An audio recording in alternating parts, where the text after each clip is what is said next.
मैं हूं लंकापति रावण।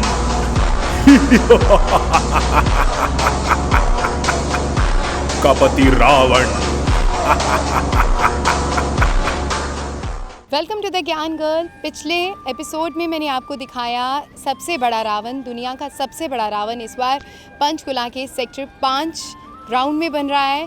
सबसे पहले जिन्होंने उन्हें बनाया है उनसे आज हम बात करने वाले हैं, लेकिन उससे पहले एक झलक उस रावण की जिसके चर्चे इस टाइम हर जगह हो रहे हैं। ये जो आप रावण देख रहे हैं मेरे पीछे, इस रावण के चर्चे इस बार बहुत ज़्यादा हैं। हर बार की तरह इस बार भी उतना ही लोगों में इस चीज़ को लेकर चाव है कि हमारी सिटी में इतना बड़ा रावण बन रहा है।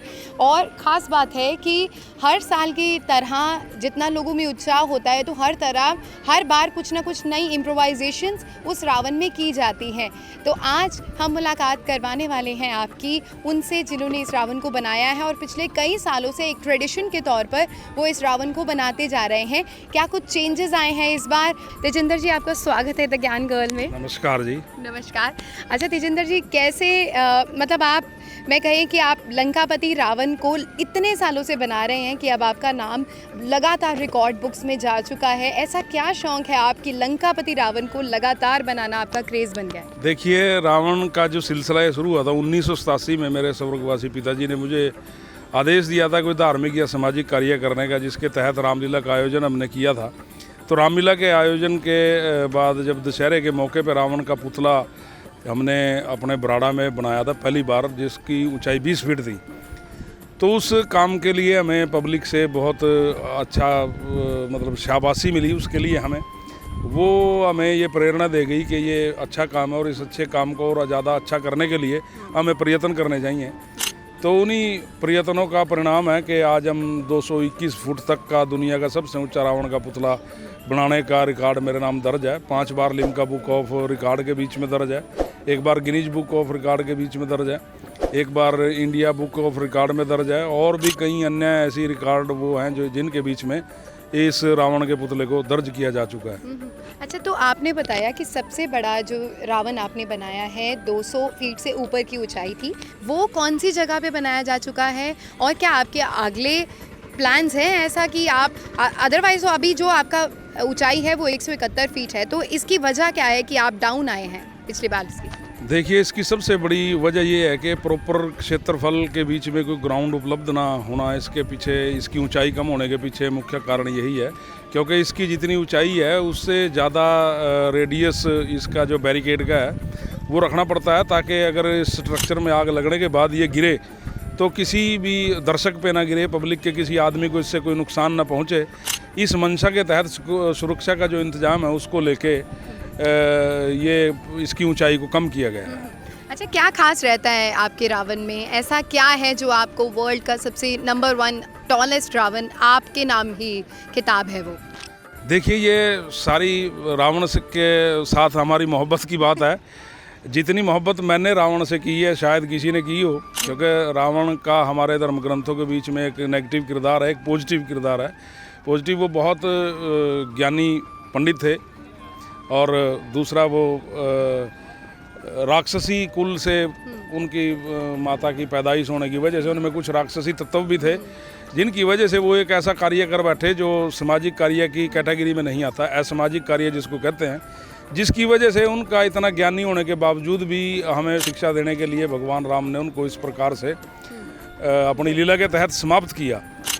तो आज भी हमारे हिंदू धर्म के बीच में ये परंपरा है कि सुबह को दशहरे के दिन हर घर के बीच में हमारे कुल पुरोहित आके गाय माता के गोबर से उसका रावण का पुतला बनाया जाता है। फिर पूरा परिवार इकट्ठा होकर उस पर उसकी पूजा पाठ करने के बाद फिर ही अन्न जल ग्रहण करता है। तो ये उस पंडित रावण का, महात्मा रावण का सम्मान है वो, जो हर घर के बीच में होता है हमारी परंपरा के मुताबिक। और शाम को जो ये पुतले का दहन किया जाता है, ये रावण का पुतला नहीं है ये, या किसी जाति का पुतला नहीं है ये, बुराई के प्रतीक स्वरूप इस पुतले का दहन किया जाता है। तो ये बुराई को जलाने का ना कोई मुहूर्त होता है, ना कोई किसी प्रकार का कोई विशेष वो होता है। ये विजयदशमी के पर्व पे बुराई के प्रतीक स्वरूप इस पुतले को जलाया जाता है। इसके पीछे मंशा यही रहती है कि भगवान राम ने ये शिक्षा देने के लिए कि बुराई चाहे जितनी भी बड़ी हो, लेकिन एक दिन उसका हश्र ऐसे ही होता है जैसे इस पुतले का हो जाता है। अच्छा, तो हर साल आप वैसे तो आपने हरियाणा से शुरुआत की थी इस सफ़र की, तो आप हरियाणा, पंजाब, चंडीगढ़ हर जगह जाकर आए हैं। अभी आपने कुछ नई जगहें भी चुनी हैं जहाँ पर आपके बहुत से रावण के पुतले बने हैं, उसके बारे में बताइए। इस बार पहली बार ऐसा हुआ कि उत्तराखंड की राजधानी देहरादून के बीच में परेड ग्राउंड के बीच में हमने एक 131 फुट का रावण का पुतला स्थापित किया है, जो वहाँ की पब्लिक के द्वारा बहुत पसंद उनको आ रहा है वो, और बहुत मतलब ख्याति उस पुतले ने भी वहाँ प्राप्त की है। और इसी प्रकार ये पंचकुला के 5 सेक्टर के ग्राउंड में 171 फुट का रावण का पुतला है। तो ये पहली बार ऐसे हुआ कि अपनी स्टेट से बाहर मुझे जाने का मौका मिला ये। राजेंद्र जी, कितना चैलेंजिंग होता है किसी नई स्टेट में जाके आपको जगह भी तलाशनी पड़ती है, बिकॉज इतने बड़े पुतले के लिए आपको बहुत अच्छी खासी जगह चाहिए, उस जगह को ढूंढना, उनसे परमिशन लेना, देन पॉल्यूशन कंट्रोल वालों से भी आपको बहुत कुछ परमिशन लेनी पड़ती होगी। तो क्या चैलेंजेस रहते हैं आपके लिए? देखिए, पहले ये सारे काम हम खुद करते थे जब ये प्रोग्राम हमारा खुद का होता था। अब सिलसिला इस प्रकार का है, जैसे मैंने पहले भी अर्ज़ किया कि मैं रावण के साथ मोहब्बत करने के तहत मुझे किसी ने साथ दिया नहीं, और मैं जो अपनी पुश्तैनी ज़मीनें थी वो बेच के इस कार्य को करता रहा। जब वो सारा ख़त्म हो गया सिलसिला, तब जो 2-4 संस्थाएं थी उन्होंने मुझे आमंत्रित किया अपना ये कार्यक्रम करने के लिए। तो उनके आमंत्रण पे ही मैं अब ये कार्य कर रहा हूँ। तो इसकी जो भी ये प्रशासन से परमिशन की जो जिम्मेवारियाँ हैं या प्रदूषण की जो जिम्मेदारियाँ हैं, ये यहाँ के जो आयोजक हैं श्री माता मनसा देवी चैरिटेबल ट्रस्ट, उनका आयोजन है ये। तो उन्होंने मुझे यहाँ बुलाया। संदीप गुप्ता जी हैं उनके सचिव संस्था के, अमित गोयल जी हैं सीनियर वाइस प्रेसिडेंट, 2 शख्स हैं जिन्होंने मुझे यहाँ बुलाया। पॉल्यूशन के मद्देनज़र, क्योंकि आजकल लोग बहुत अलर्ट हैं कि पॉल्यूशन लेवल नहीं ऊपर जाने चाहिए, लेकिन क्योंकि ये हमारी धरोहरें हैं, इनको संरक्षित रखना भी बहुत ज़रूरी है, रावण दहन भी ज़रूरी है। तो ऐसे में आपके ऊपर कितनी जिम्मेदारी होती है किसी भी सिटी में जाके कि लोगों को भी नाराज़ ना किया जाए, आसपास रहने वालों को प्रदूषण इतना ना उससे फैले उन पर? जी बिल्कुल, देखिए प्रदूषण जिस चीज़ में भी आग लगती है तो स्वाभाविक बात है वो प्रदूषण फैलाएगी, हम जितना भी कहते रहें। लेकिन इसमें जो सबसे ज़्यादा प्रदूषण फैलता है वो बारूद की वजह से फैलता है, जो इसमें क्रैकर्स लगे होते हैं। तो वो कम से कम प्रदूषण फैले इसके लिए इको फ्रेंडली आतिशबाजी का इसमें यूज किया गया है। वो फैलाती तो है प्रदूषण, लेकिन जितना आम रूटीन में जो क्रैकर्स हैं वो फैलाते हैं उनसे बहुत कम मात्रा में, 75% कम उनसे प्रदूषण फैलाती है। एक यही प्रयत्न है जो हम कर सकते हैं वो कर रहे हैं। लेकिन ये हमारी संस्कृति का एक अभिन्न अंग है विजयदशमी का पर्व, और दशहरे का जो आयोजन है पूरे हिंदुस्तान के बीच में मात्र 1 घंटे के बीच में सिमट जाता है सारे हिंदुस्तान का आयोजन। तो 1 घंटे में अगर अपनी संस्कृति के रखरखाव के लिए या उससे कुछ शिक्षा ग्रहण करने के लिए या उसका पालन करने के लिए अगर हमें कुछ थोड़ा प्रदूषण सहन भी करना पड़े, तो मेरी नज़र में ये कोई इतनी ज़्यादा चिंता की बात नहीं है। क्योंकि इस प्रकार के प्रदूषण से हम लोग जूझ रहे हैं कि हमने नदियों को इतना प्रदूषित कर दिया, हमने अपने वातावरण को इतना प्रदूषित कर दिया, उसके जिम्मेदार तो हम सभी हैं। अगर कोई अकेले मुझ पे उंगली उठाए कि दशहरे के दिन आप 1 घंटे के लिए 2 रावण बना के आप प्रदूषण फैला रहे हो, तो मुझे नहीं लगता कि वो सही इस बात को वो कर रहे हैं। अब रावण के इतने बड़े किरदार से जो आज की नई जनरेशन की मोबाइल युग की जो बच्चे हैं उनको एक जिज्ञासा होती है कि ये इतना बड़ा पुतला है, ये किसका है। अब जब वो रावण के बारे में जानते हैं तो स्वाभाविक सी बात है उनको भगवान राम के बारे में भी नॉलेज खुद ब खुद उस इंटरनेट के माध्यम से या कहीं से भी किसी भी प्रकार से वो उसके बारे में जानेंगे। अपनी संस्कृति का उनको पता लगेगा, अपने धर्म के बारे में उनको पता लगेगा। जी, मैं कल भी आई थी इधर और मैंने ना एक चीज़ बोली कि आप जैसे आपने बोला 3 महीने पहले 25 कारीगरों की टीम इस चीज़ को करने शुरू हो जाती है। आपने बोला कि इस बार वेलवेट का शनील का कपड़ा लगा है। तो इतनी खूबसूरत जब कलाकारी होती है तो 1 मिनट में या 2 मिनट में वो स्वाहा हो जाती है। तो क्या दुख होता है, एक तो आपका पैसा भी उस पर जाता है और कलाकारी जो खूबसूरती से कलाकार ने की है वो भी सारी नष्ट होती है। देखिए बिल्कुल सही बात आपकी, किसी भी पुतले को या किसी भी आर्ट वर्क को आप अपने दिल की गहराइयों से ध्यान में लगाते हुए तैयार करते हैं और जब वो अग्नि के हवाले होगा तो वो दुख पहुंचने वाली तो बात है। लेकिन आप अपने इधर नज़र दौड़ाइए ज़रा और ये पब्लिक को देखिए। ये पब्लिक इस पुतले को देखने के लिए कब से यहाँ, ये रात को 2 बजे तक ये सिलसिला चलता है यहाँ, ये दूर दूर से लोग आ रहे हैं इसको देखने के लिए। तो हमारा तो सिलसिला तब संतुष्ट हो जाता है कि हम अपने धर्म और संस्कृति का कहीं ना कहीं लोगों को कुछ ना कुछ मैसेज जरूर दे रहे हैं। आगे क्या सोचा है आपने, कब तक ये संस्कृति आप अपने नाम पर जारी रखें? देखिए, जब तक भगवान की इच्छा है सारा डिपेंड उसी पे है। मैं कोई कलाकार नहीं हूँ या मैं कोई ज़्यादा एक्सपर्ट नहीं हूँ इस काम को करने वाला, मुझे प्रॉपर कोई ट्रेनिंग नहीं है।